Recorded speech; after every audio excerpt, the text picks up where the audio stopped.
Comparison আমার জন্য অনেক বেশি ইম্পর্টেন্ট। ডিগ্রি অফ কম্পারিজন গুলো একটু দেখাচ্ছি। ডিগ্রি ডিগ্রিটা একটু মজা করে পড়বো। আমাদের জ্বর কখন উঠেছিল জানো? সেটা হচ্ছে পিএসসি পরীক্ষার সময়। জ্বর কখন উঠেছিল?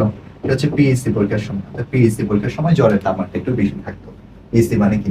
ডিগ্রি তিনটা। পি মানে হচ্ছে পজিটিভ, এস মানে হচ্ছে সুপারলেটিভ, আর সি মানে হচ্ছে কম্পারেটিভ। ডিগ্রি থেকে আমাদের প্রথম এক ধরনের প্রশ্ন আসতে পারে, সেটা হচ্ছে ডিগ্রি চিনা। একটা লাইন দিবে, বলবে এটা কোন ডিগ্রি, এটাকে পজিটিভ, কম্পারেটিভ নাকি সুপারলেটিভ। ঠিক আছে, আমরা একটা হ্যাক্স পড়াই। সে একটা হচ্ছে সুপার দিদি এসএস পজিটিভ লবণ কম দেয়। আমার সাথে একটু বলেন, হ্যাক্সটা একটু দেখেন। সুপার দিদি, সুপার দিদি মানে হচ্ছে দিদি থাক বা না থাক, দাঁত অবনন্দ থাকলে সুপারলেটিভ। এসএস সোএস থাকলে সেটা পজিটিভ, দেন থাকলে টিএইচএন এবং সেটা কম্পারেটিভ। এই চিনার একটা হ্যাক্স। দেন হচ্ছে আমাদের সেটা পিএসসি, এটা ইন্টারচেঞ্জ। ইন্টারচেঞ্জটা আমাদের জায়গা থেকে প্রশ্ন আসে। ইন্টারচেঞ্জ বলতে পজিটিভ থেকে সুপারলেটিভ, সুপারলেটিভ থেকে কম্পারেটিভ, কম্পারেটিভ থেকে সুপারলেটিভ, সুপারলেটিভ থেকে পজিটিভ। এই যে একটা পার্ট থেকে অন্য একটা পার্টে ইন্টারচেঞ্জ, যেটা আমরা আগে থেকে পড়েছি, এটা একটু মনে রাখবেন। এরপরে হচ্ছে মনে রাখবেন, এরপরে হচ্ছে আমরা বেশ কিছু ইরেগুলার, এরপর হচ্ছে বেশ কিছু ইরেগুলার ডিগ্রি আছে, ইরেগুলার ফর্ম আছে। যেমন তার মধ্যে আছে good, batter, best, bad, ওর্স, worst.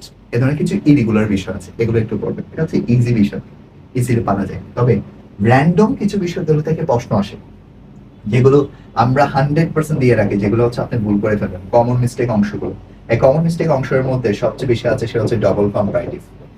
এই সবচেয়ে বেশি আছে সেটা হচ্ছে ডবল কম্পারেটিভ। এই ডবল কম্পারেটিভ ছাড়াও আমি আরো কয়েকটা নাম বলছি, সেটা হচ্ছে মাল্টিপল কম্পারেটিভ নামে একটা বিষয় আছে, ক্লিজ টু পেলে পাবেন। Double comparative, multiple comparative. এরপর হচ্ছে আরো কিছু শব্দ আছে, যে শব্দগুলো দেখলে মনে হয়, আর যে শব্দগুলো কম্পারেটিভ এর আগেও কিন্তু একটা সুপারলেটিভ ফ্রম সুপারলেটিভ ডিগ্রি বসতে পারে। অর্থাৎ কমন মিস্টেকের কিছু কনসেপ্ট আছে, যেগুলো আমি ক্লাসে দেখাবো। এতগুলো কনসেপ্ট এখানে আলোচনা করা পসিবল না, ক্লাসে যখন দেখাবো আপনাদেরকে। সে অর্থাৎ এই যে কমন মিস্টেকের, এক কথায় আমরা কমন মিস্টেক দিয়ে লিখে দিচ্ছি, কমন মিস্টেকের অংশগুলো একটু পড়ে নেবেন। কমন মিস্টেকের অংশগুলো পড়লে আপনার ভালো কাজ করবে। এই ক্ষেত্রে এটা পড়ার ক্ষেত্রে আপনি প্রথমে ক্লিজ টুটা নেবেন। আমার বেসিক যা আলোচনা করছি সেই কনসেপ্টগুলো আপনি ক্লিজ টেবিল থেকে আলোচনা করবেন, দেন আমার ক্লাসগুলো দেখবেন, দেন হচ্ছে আপনি যে কোনো বই, বাংলাদেশে যে কোনো বই থেকে আপনি প্রশ্ন সলভ করবেন। আশা রাখছি আপনার একটা প্রশ্ন ভুল হবে না। তবে আপনাকে হ্যাক্স জানতে হবে, কৌশলগুলো জানতে হবে, শর্টকাট জানতে হবে। বই যদি বিশাল আছে, আপনি যদি একটা প্রপার গাইডলাইন পেতে পারেন, আপনার জন্য বিষয়গুলো একেবারে সহজ হয়ে যাবে। সো প্রপার গাইডলাইন অনুসারে একটু পড়েন, প্রপার গাইডলাইন অনুসারে একটু প্রিপারেশনটা নেন। ঠিক আছে, আশা রাখছি আপনার কখনো কনসেপ্টটা আর ভুল হবে না। সো সবাইকে অসংখ্য ধন্যবাদ।